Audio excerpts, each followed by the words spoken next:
I was able to set aside some time to visit the comment section and see what you guys were saying and start to reply to some of the more recent comments. Well, my man Holger left a very nice comment as usual, and it triggered a complete line of thought for me about something that I actually have never shared on the channel. I looked at my videos, some of my videos, I looked up my history, and I thought I have discussed pieces of it, but I haven't discussed from this perspective the great depth of this line of thoughts. And basically the comment that triggered it was he was saying that younger girls tend to talk about the 3 M's, which is men, makeup, and maxi pads. I thought that was funny, but it's true.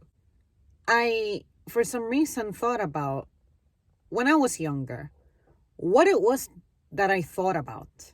And sure, I guess I could relate to some of them, M's, but it was a little different because, for instance, when I talk about men, I never expressed myself in the manner that most people surrounding me would talk about them, the way other females talked about them. If I was having a conversation with a divorced woman about men, it was game over. So if I talk to older ladies, it can be still an incompatible experience for me. Even with people my age, back when I was like in my late teens and early 20s and shit, even then, my thoughts have remained the same. What I'm getting ready to share with you guys, I have remained the same person since I guess I felt attraction toward men, maybe at age 13.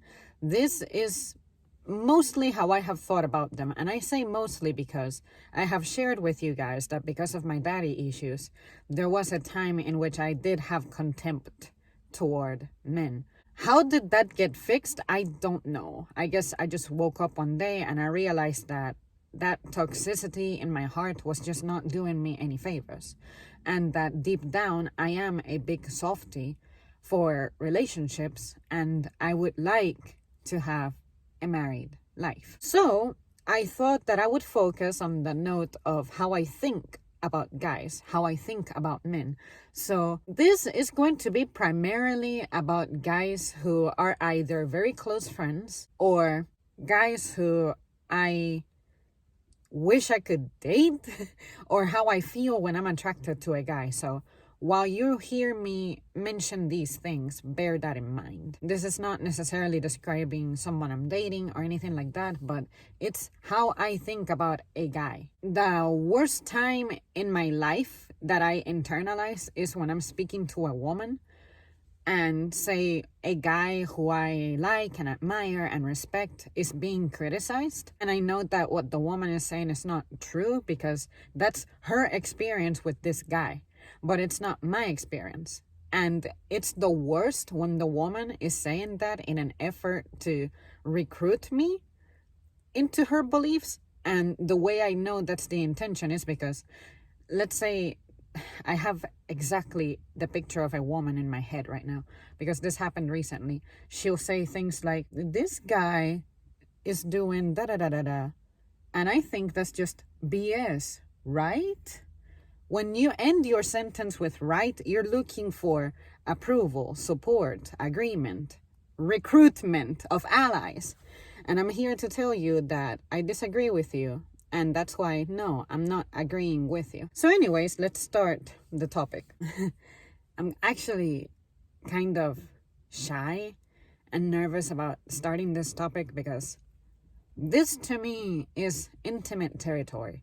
So I would have never thought about coming out publicly and saying such a thing. At least I'm not like a big influencer or anything, but the fact that I'm out here sharing these thoughts that I usually reserve for closer friends, you guys should feel privileged. But I think that modern days is making us detached from, I guess, sentimental values. I don't know. So that's why I think I gathered the courage today to talk about this. So when I think of a guy, it is,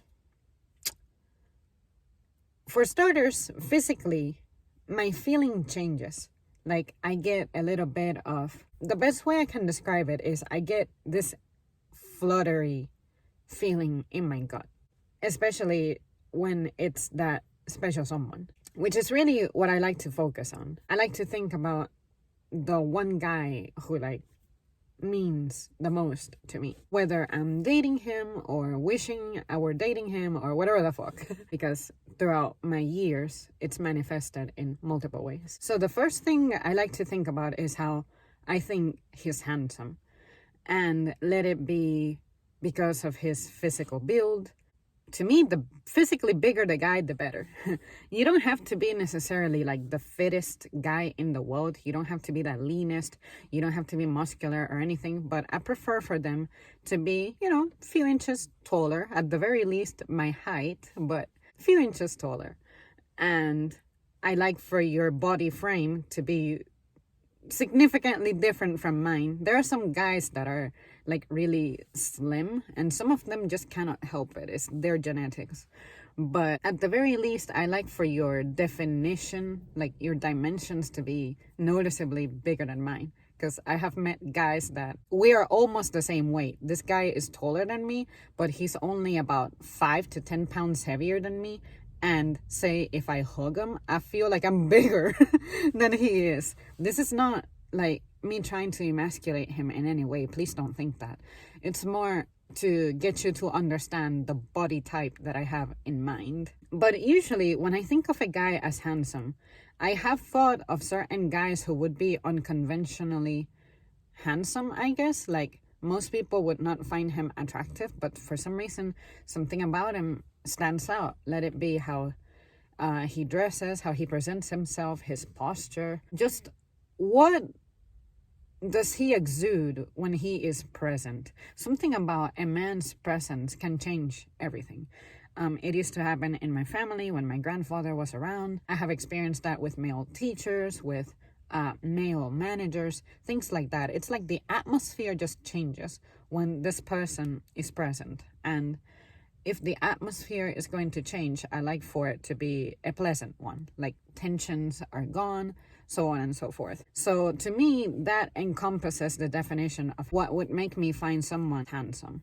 So it's not necessarily, say, exclusively the color of your eyes or the color of your hair, or how long is your hair, or your skin tone, or your body. Like, in order for you to be handsome, for me, sure, physical traits help, because that's the superficial part. That's the first thing that you notice. But you guys know me, I have to take things deep for it to have meaning and impact for me. If on the surface you give me some type of impression, it may make me want to explore you a little more. I don't want for you to remain mysterious, and that's when I start to try to get a little deeper. But there have been guys who on the surface, they're great, but as I tried to explore them, I realized that, you know what, on the surface you may be well endowed, but the more that I dive into who and what you are, I feel compelled to like leave you there. It hasn't happened very often, but just know that if on the surface you're good, that doesn't really mean much to me. And the opposite has happened as well. I have met guys and dated guys who on the surface, like, I wasn't really impressed, but I gave them a chance to get to explore them at the depth that actually matters to me. And stuff was okay. I liked the connection that we were establishing and stuff. But yeah, that's when I discovered that as much as superficial details can be a boost, ultimately, I was able to prove to myself that I do mean it when I say that what matters to me the most is how deep I can go with you on an emotional spectrum.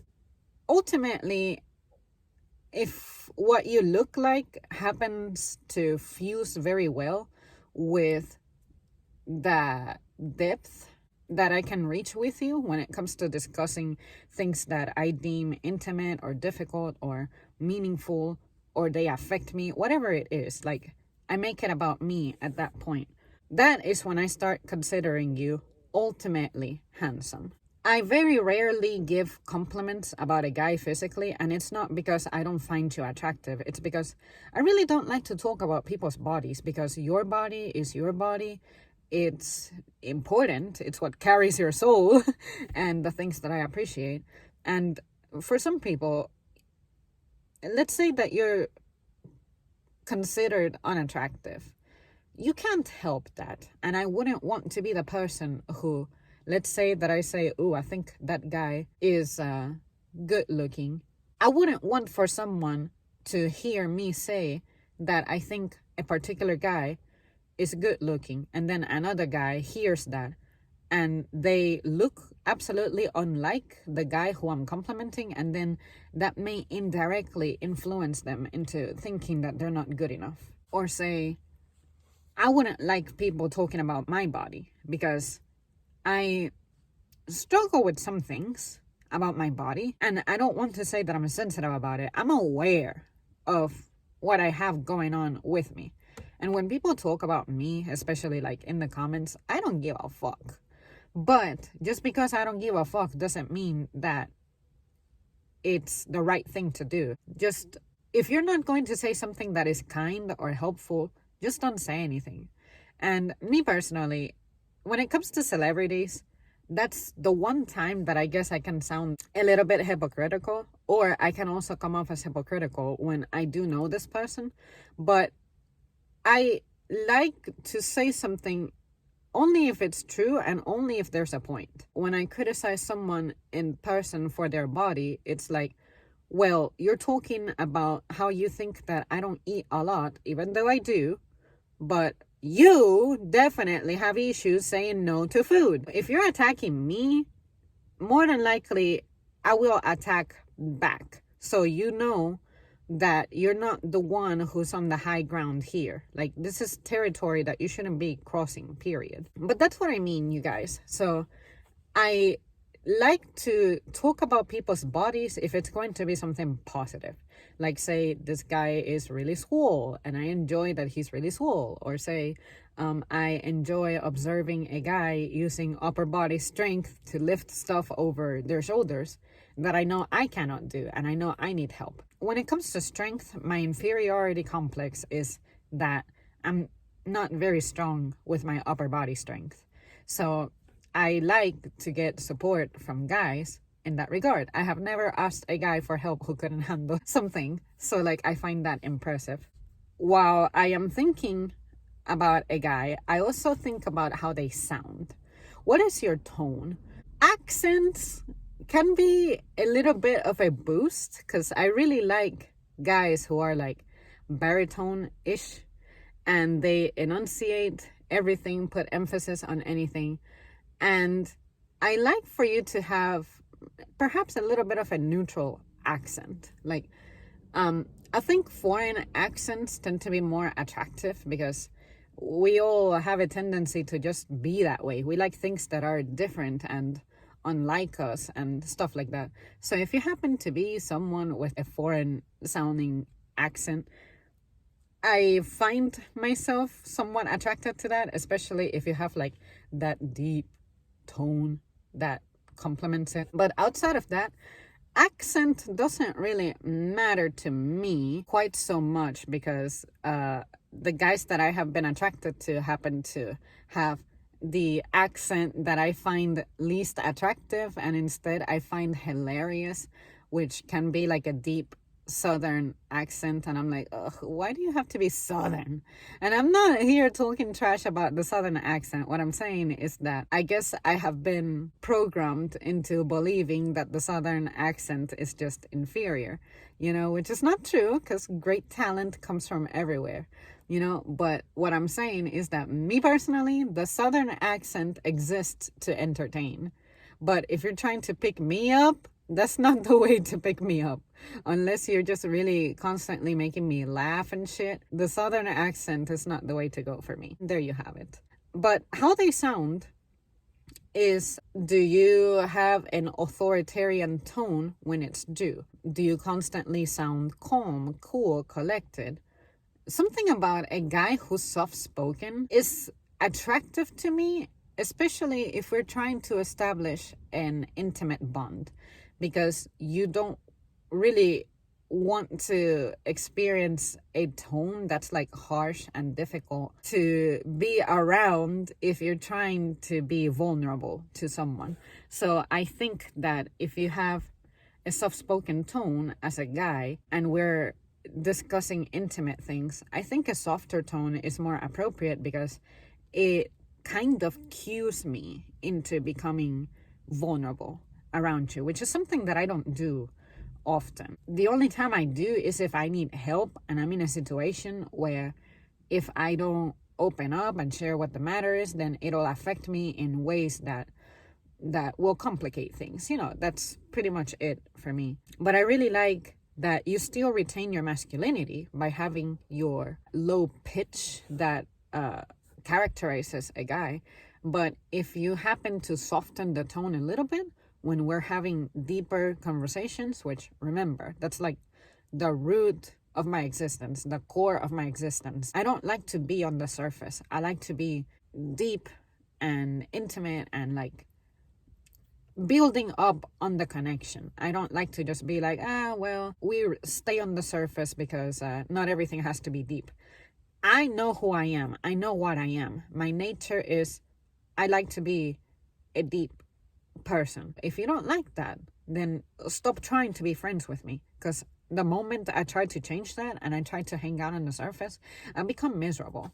And I promise you guys that I have a video pending about how I am when it comes to that social situation. So be on the lookout for it. Another thing that I think about when I'm thinking about a guy is his manners. I love me a guy who's thinking ahead. I know somebody who always goes out of his way to try to get the door for me, to try to hold the door open for me, and say if I'm looking for something to write with, it's like a pen appears out of nowhere, or like the pen is already being handed to me before I even have to tell myself, oh, I need something to write with. Those little things, attention to detail, to me, that's a part of his manners.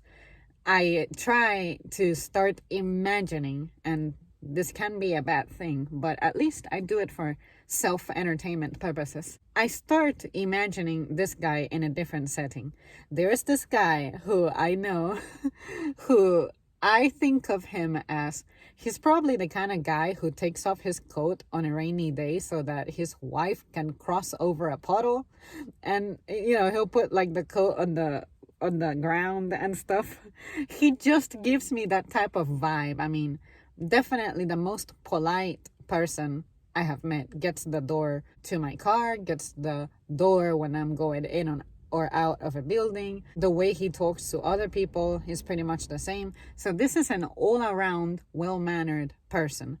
But I try to imagine him with his wife, and then I'm thinking, well, he is like this toward people who are not close in his life. What would it be like to be this man's wife? So maybe I should consider getting in touch with this guy's wife and be like, I have a curiosity. I don't mean to intrude, but I have, I guess, idealized what I think this person is on like a personal setting. So can we have a woman to woman discussion about what I'm imagining? Or can you be like, nah, he definitely doesn't treat me that way? Because it's possible that when you're involved with someone, you start taking them for granted and you stop doing those things for some reason. Manners are another thing that I think about on a guy. What I'm mentioning is going to sound like a lot. Like, wow, Zam, you spend too much time thinking about so many things. Everything that I'm describing is taking me longer to express, but it happens in my brain in like seconds. So this is me fleshing out and defining for you how it is that I think about a guy. Not that I'm spending arduous amounts of time pondering all of this.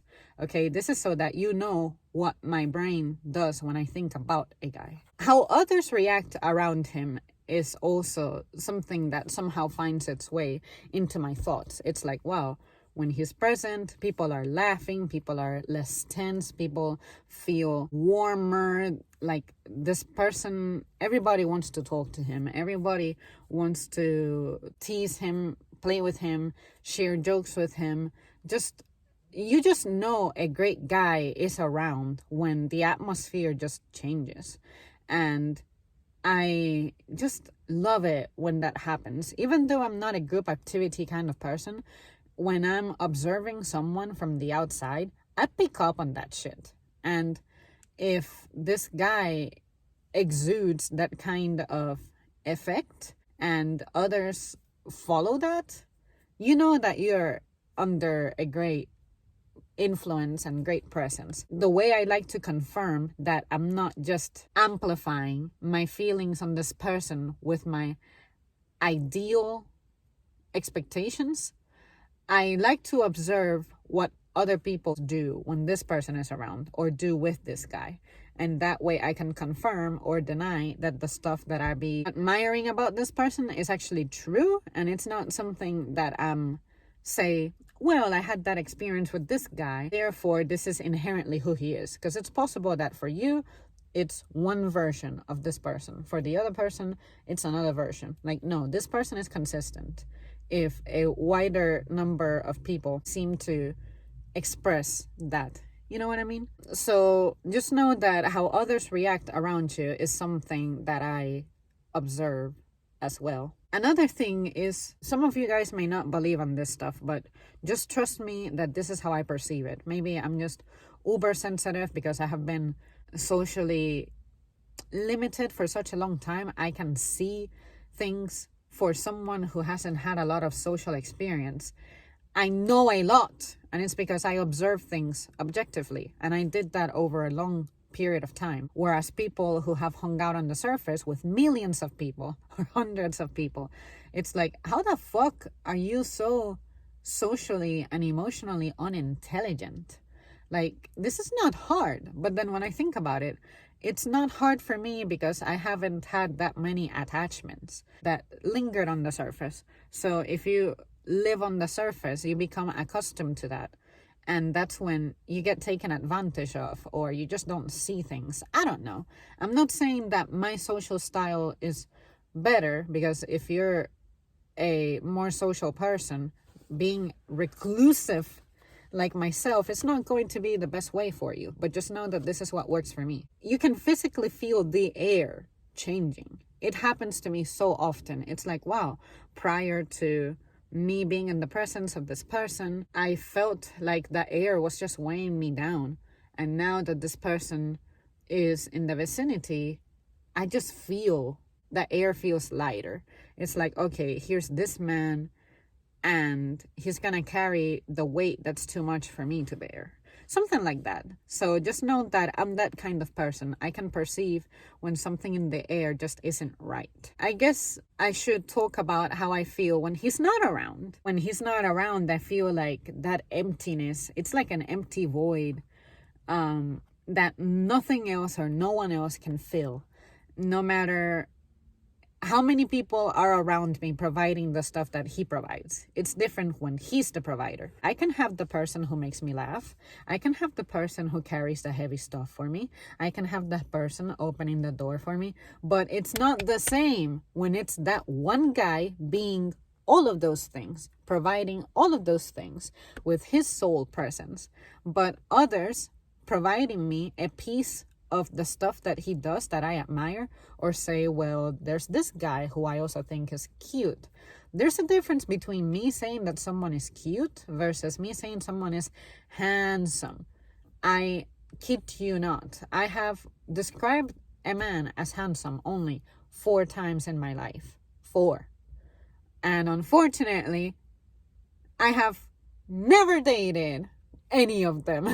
Well, there was one who was borderline handsome to me, but I can't count him. But it just really disappoints me that all of the guys who I have been like really deep into, it's like, fuck me. I have never had a chance with them. But at least I can say that I have been able to experience dating someone who at least does a little something for me. I don't want for anybody to feel like the entire time that I was with them, I was thinking about someone else. It's never like that. Once I'm dating someone, like, you become my sun. You become the center of my universe when it comes to my thoughts about guys. Sure, I will find guys who I find better looking than the person I'm dating, in the same manner that the person I'm dating is gonna find better looking people. But I know how to give you your place. That is the difference. But when this guy is not around, you just fucking miss him. And when I miss somebody, I feel that physically. My chest, it sinks. It's not even tight. It like sinks. I don't know how to put it any other way, but it's like a sinking feeling. And then the opposite happens when I see him. Like, as soon as I see you and I have been missing you, like, that sinking feeling turns into tightness. Like, my entire body is like, you just cannot help but gasp. I usually let out a little gasp. If I greet you and I say something like, hi, da da da da da, like that initial rush of air, you done good. That means we tight. You're something to me. You mean something to me. And it doesn't necessarily have to be romantic. It can be pretty platonic. Because there's some people I work with who I genuinely love to have around and just respect and love with every fiber of my being. And it's like, as soon as I see you, I'm like, so-and-so. Oh. So if I ever sound like that, I'm telling you, you done good, and you're up there in my list. I'm telling you, this is as deep as it goes. The anticipation of seeing him. That's another thing that I think about when I'm thinking about a guy. Wow, today I may see him. I'm supposed to see him. Say that it's a coworker or something. One of my top 3 guys who I work with. It's like, oh, he's supposed to be in at this and that time. I'm anticipating it. I'm on the lookout. Or say if I have a date with that person I'm with, it's like, oh my God, it's the evening when we're supposed to go out and stuff. I can't wait. And the half hour leading to the scheduled time, that's always like the most tense time for me. But it's not tense in an unpleasant way. It's like the tension of, I want to be ready. I want everything to be perfect. And by perfect, I mean perfect for me emotionally. We can be stuck in traffic for like an hour. And if it's the right person, that doesn't feel like an inconvenience. That doesn't feel like a sacrifice. Nothing becomes too expensive, too painful to bear, too far, too time-consuming, too much of a burden, too physically demanding. Nothing ever feels that way when you're with the right person. And I'm that person, and I can prove it. I have proven it. If you're someone who freaks out during instances like that, say during difficult times or something, at that point I'm like, I don't think you're the right person for me, because you're losing your shit over stuff that I, as the woman, am supposed to have less tolerance for, and I ain't doing that. So you, as my man, are supposed to be my leader. And if you're having a meltdown over things I'm not having a meltdown that are petty, come on, you're disappointing me. But just note that the anticipation, that build up to this man's presence, especially if I'm going to be the recipient of it, say I'm anticipating seeing this guy because we're going out on a date or something, that is a big deal to me. But say the anticipation of waiting for one of my top 3 members of my work squad, that anticipation feels different, because it's like work. It's nothing romantic, it's not intimate like a relationship is, but they do share something similar, which is the build up of I'm gonna see this person. And I guess I should mention a bonus round. When I see that someone I'm tight with swapped shifts and now I'm scheduled to not see them, that is so painful. Yeah, that's where it goes with me. Another thing that matters to me when I think about a guy is I think while thinking about him, about how he thinks. And the way I do that is based on the stuff, of course, that he has shared. Like, let's say that we had a different opinion on something, but because we had a different opinion, it's either I influenced him into changing because it was genuinely better for him to change, or vice versa. He said something to me that influenced me and helped me change something about me that now makes me happier. You guys in the comments have done that for me numerous times. When I make a video and I say, I'm so grateful that I asked you guys about this because I just wasn't sure, or I realized that I was not handling this situation as best as I could, little things like that. So I think about how his way of thinking has made my life better, and how I'm hoping that I have done the same for him at some point, even if it's just once. No matter how stupid the matter is, it makes me feel confident about my influence on him, especially my feminine influence, because there's just some stuff that women are better suited for and some stuff that men are just better suited for. So if you can appreciate me for my role without trying to bash me for it, I appreciate you in your role and I don't bash you for it. To me, that's amazing, and it makes me super happy. Another thing that I like to think about is what he does for me. So say if something is difficult, I don't have to be alone. I can have a buddy to process this with, to collaborate with, to brainstorm with. Also, how you become a source of strength for me. And those things, what do you do for me? And bonus points if you also give things to me. It doesn't mean that you have to be a provider of material things or be a provider of experiences. Like say you go and fund one of my travels or something. You guys know that I don't care for traveling, but if I'm going to travel with someone, that's different. But say I'm not the kind of person who's expecting you to give things to me, or say free food all the time. Those things are nice, it's great, but what do you do for me at the end of the day? If I come back from seeing you and I'm tense, frustrated, upset, stressed, you're no good for me. But if when I come home to be alone, you guys know that I don't do so well being alone, but if I come home and I'm happy, I'm energetic, I'm enthusiastic, I'm not laying in my bed crying in the daytime or crying myself to sleep, stuff like that, if I'm not frustrated and I feel rejuvenated and confident and I can keep moving during the day, you done good. You are a great guy. And that is what I mean when I say, what do you do for me? What do you do to me? Do I bring home good energy, good vibes, and it stays with me for hours or days and weeks and months? Or is it I come home and I'm thinking about you and it's fuck? I'm thinking about how frustrating you are, how difficult you are, how much you discourage me and how much you don't support me. That angry energy comes out of me. Fuck you. That's just the way I have to say it.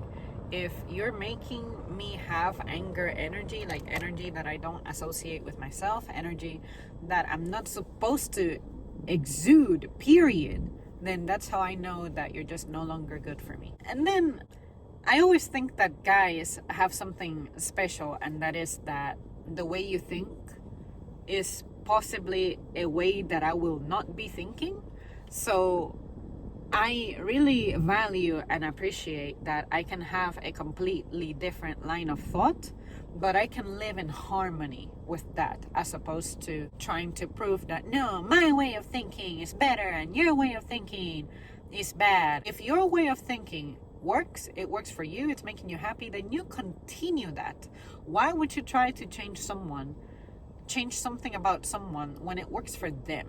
That's when I think that relationships become toxic. Now, the only time I may cross that, I guess, is if someone is talking out of a lack of experience. If you're expressing disdain towards something and you haven't even tried it, then fucking try it before you talk trash about something that means a lot to me. But I have met people who they have a negative opinion about something and they haven't even tried it. And I'm thinking, bitch, you're expressing yourself in that manner because your lack of experience has given you fear. Maybe you lack the experience because you fear the experience. But if you haven't gone through it, I'm not interested in you trying to shoot down what I value, like, and appreciate. Just shut up. While I'm thinking about the guy, I try to think about what it is that I do for him and what I hope I am doing for him. But because I am thinking about the guy and this is not about me, like I'm not thinking about me, I'm thinking about a guy. Like I idealize myself in this person's life, which is probably not the right thing to do. But it's just that what I'm trying to say is when I think about what I do for him, I hope that at least I can give him the same great, amazing feeling that he gives me. I don't expect for him to be thinking about me the way that I'm thinking about him. If you are, please tell me, because maybe we need to get paired up or something.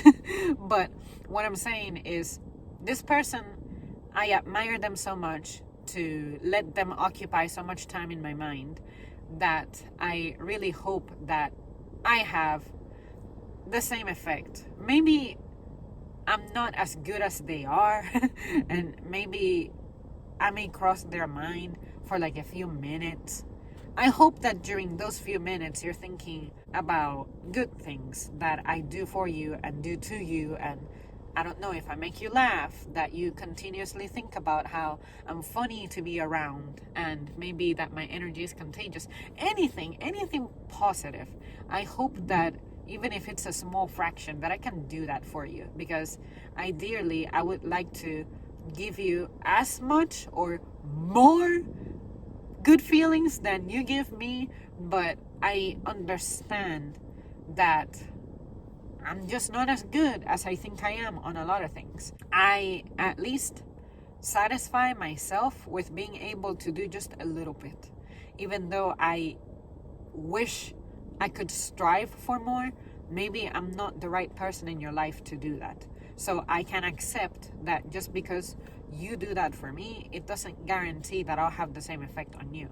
And while that makes me sad and it kind of like hits at my pride a little bit, I can accept it. I can accept that what you give me, you may not be able to get from me, even though I wish you could. Does that make sense? Since we live in such a technology-ridden society, how I think about him when I'm texting him and when he texts back, I think about that too. It's like, oh my God, before I was texting him or before I received a text from him, this is how I was feeling.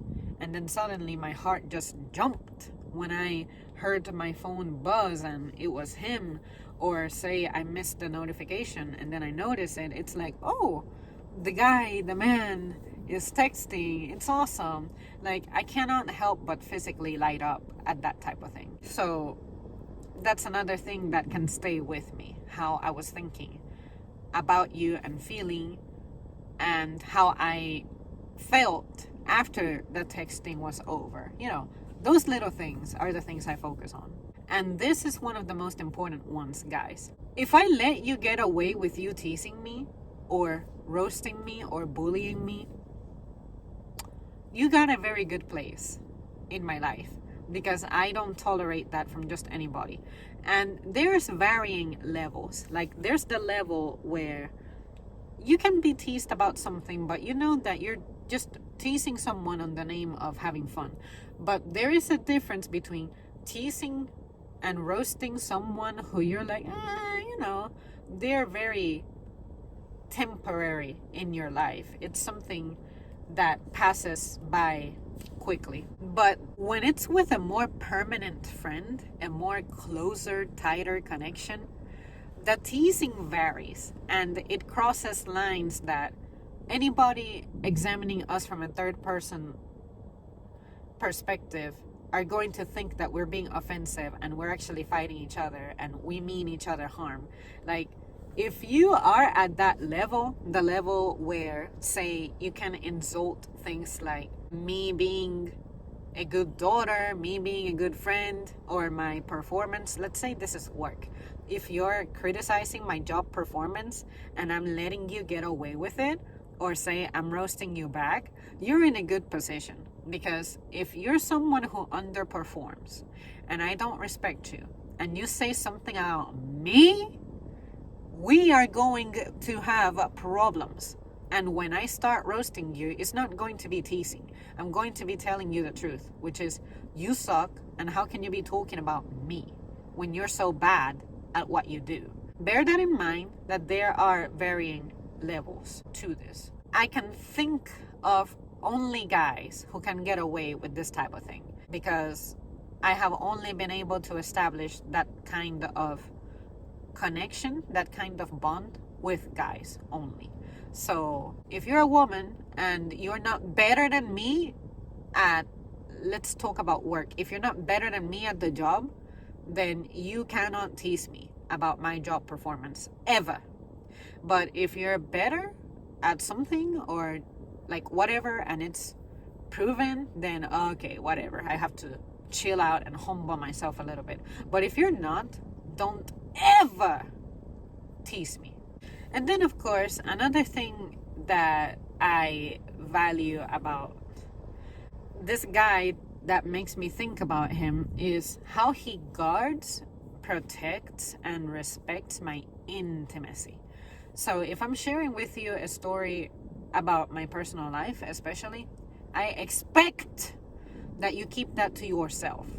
So pretty much anything that deals with me being at home, me and my side quests, me and my feelings, emotions, physical state, mental state, whatever, all of that is my intimacy.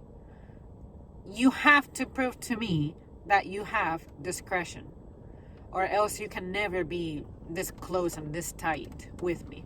But if you're able to fulfill that and prove it to me, I can't help it. I'm all yours.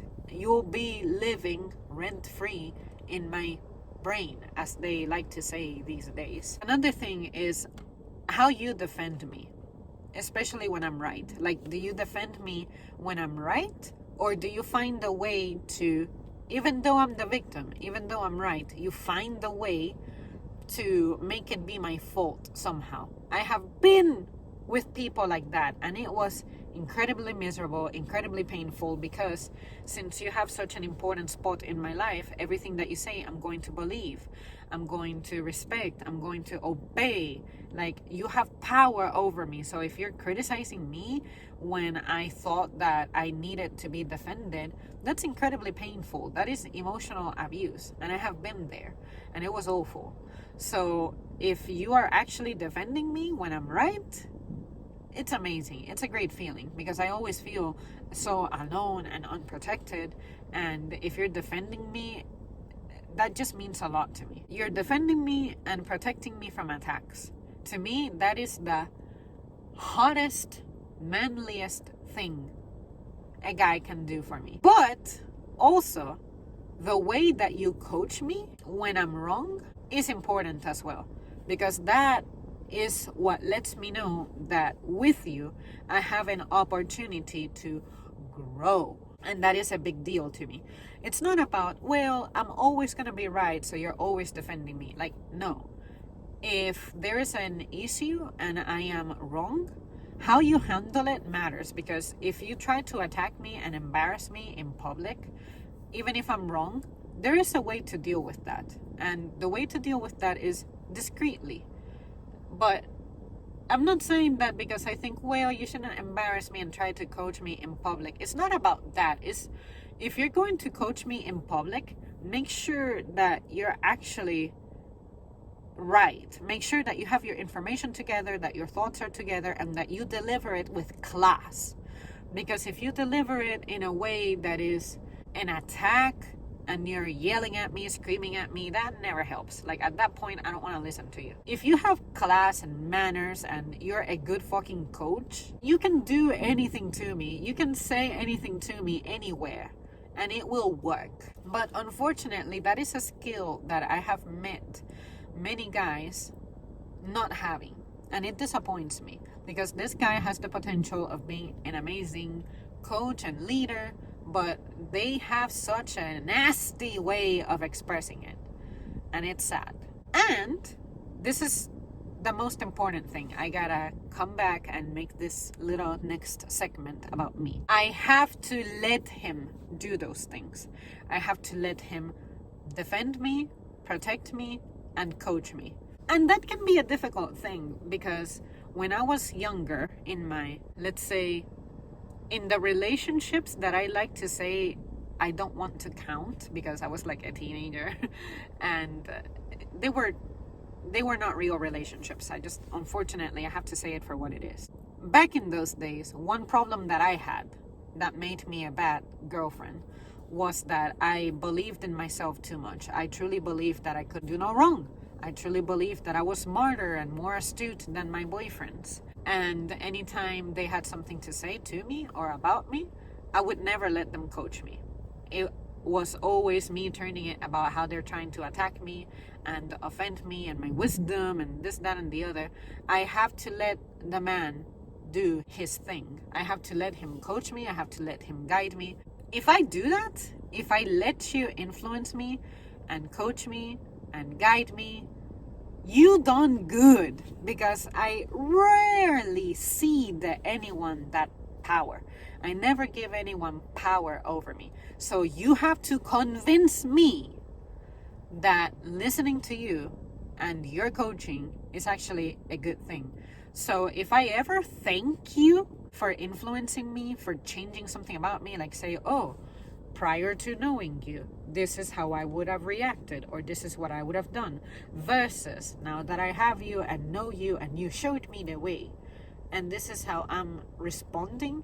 If I say that, that is one of the highest honors and compliments that I can ever give you, because what I'm saying to you indirectly, without using these exact words, what I'm implying is that I made myself as absolutely vulnerable to you as I could have.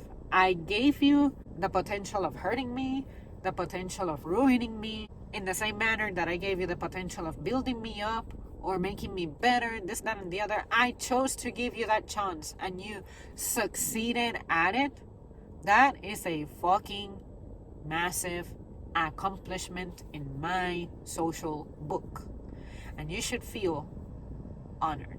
If nothing else makes you feel fulfilled or happy in this life, just know that I am difficult to get to when it comes to changing my beliefs in something, or trying to influence me or change the way that I manifest the course of action that I take under certain conditions and circumstances and pressures. So if I'm saying I opted for your style as opposed to my style, and you have changed me, that is a big fucking compliment. All in all, with all of those things said, I feel like I hit most of the things that I think about when I think about a guy. You know, his presence, his appearance, what he does for me, what I wish I could do for him, so on and so forth, the build-ups. All in all, the other part that governs everything is how much I love this person, how lucky I feel to have them, how much I appreciate them, and most importantly, how scared I am of losing him. So once you start living in my mind, at some point I may depress myself because I know that not everything can be permanent. So as long as you are the one reigning my thoughts, it's great.